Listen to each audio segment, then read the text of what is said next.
I can do a line, by the way, rather fine line, and I can do a really thick line in a matter of just a little bit more pressure, you know, that's something, no matter what you do, you can't get out of one of these.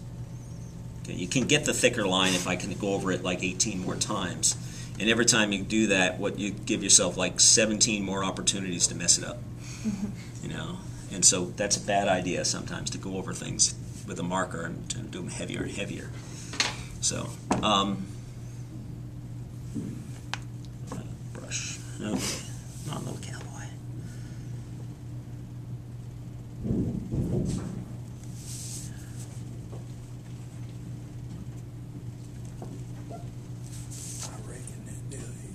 What's that?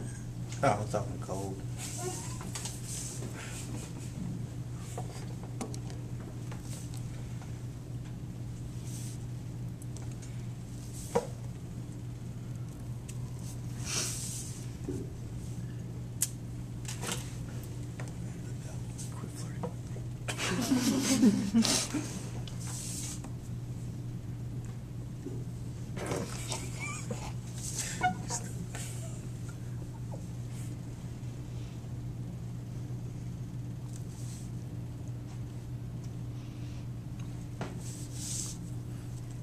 I keep on turning the paper so it goes the direction I want it to go in.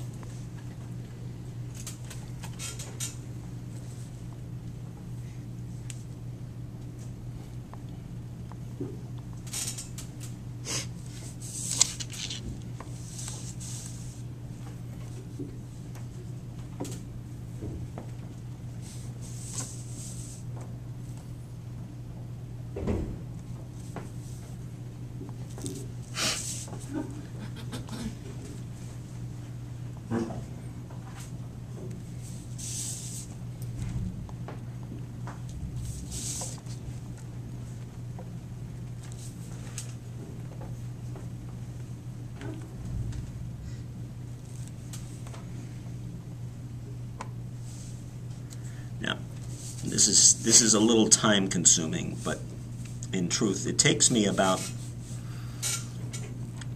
20-30 minutes to do a panel easily when I'm not talking.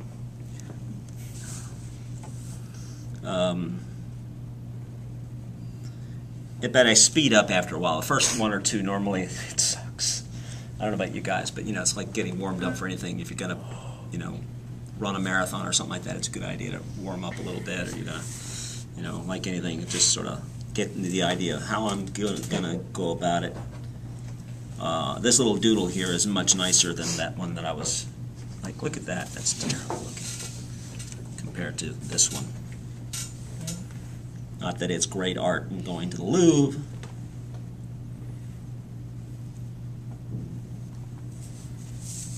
But this is a little bit better looking. And I'm just using Will's drawing. Okay, I'm just using what he gave me. I'm not really changing it. Sometimes I drastically vary it.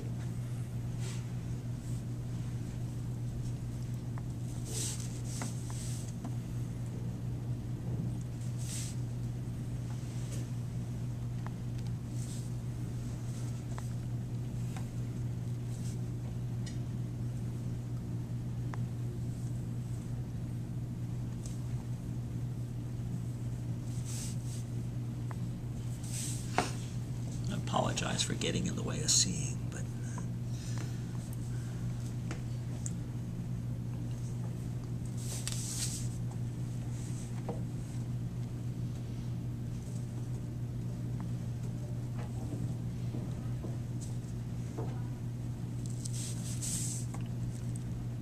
probably compositionally I wouldn't have let this hand drop off the bottom of the page, but it's here.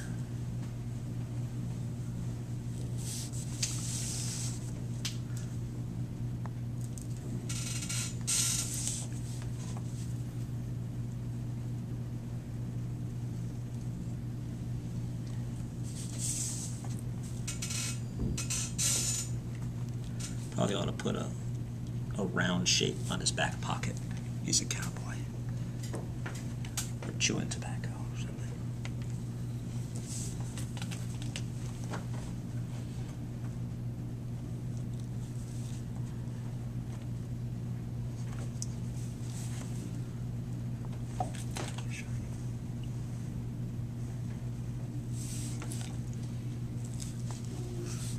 See, in particular, I'm shooting for thick and thin lines, not all one line. You know, back to, I mentioned conversations in a film. If the viewpoint's the same over and over again, it gets monotonous. Even in drawing, if the line weights vary, I mean, even if you notice, like right up here, even in the hat, I have thick lines through here and thinner ones through here. It makes for a more interesting drawing. Ideally, I'm doing one thing wrong. Normally, things on the underside of an object, down here where the shirt would go under, that one line might be better if it was thicker. Where shadows are cast, thick lines on the bottom of something. Lighter lines are when things coming at you, you know, eyes, things like that, might be broken lines, maybe much finer lines.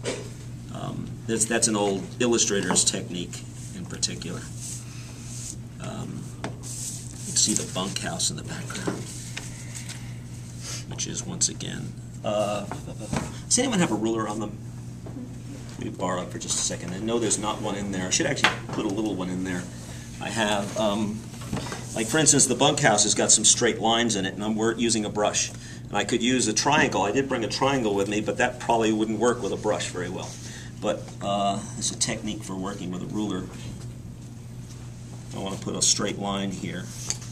Kind of eyeball where I want that straight line to go.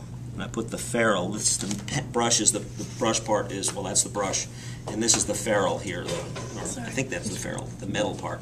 If I sort of put this up on edge, put the ferrule here on that, I can draw a straight line, or straight enough. That's right.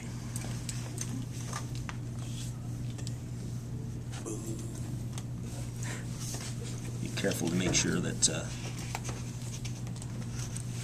that certain things, you know, if you're going to put something over the back of something, let it dry. Those are boards on the bunkhouse, I believe. And so they might be a parallel line.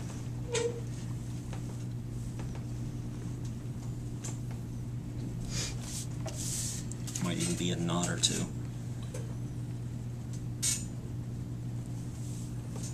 And so if there's wood grain,